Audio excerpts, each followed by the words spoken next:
Everyone is in a rush to do outreach, send DMs, run campaigns, try email tools. But 90% of failed outbound comes from rushing without building a system. In this video, let's go through what you need in place before launching anything. Number one, your tools are ready, but you know how to use them? Most founders install Sales Navigator, Valixia instantly, Apollo or Smart Lead, but then lists are messy. Messaging is off.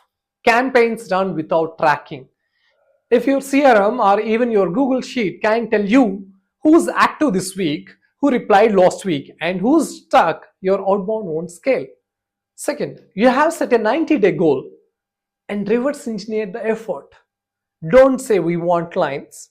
Say we need 10 discovery calls per month, which means 500 leads, which means 50 touches per day across 2 channels. Without this reverse math, outbound always feels random, and the team loses steam in 2 weeks. Number 3, you have prepped the right collateral before outreach. Have these things ready. One clear positioning sentence, who you help and what outcome. One page overview, product or service. Case study or proof, even a short note is enough. Your playbook or resource as a lead magnet if applicable.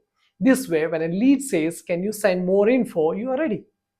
Not scrambling to write something custom. Finally, you know what you will track and what you will ignore.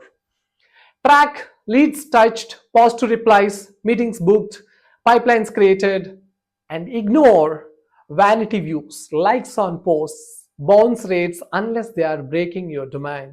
Finally, fifth one, your channels are clear. Email plus LinkedIn or cold call plus Slack. Don't start 5 things at once. Pick your 2 strongest channels and commit.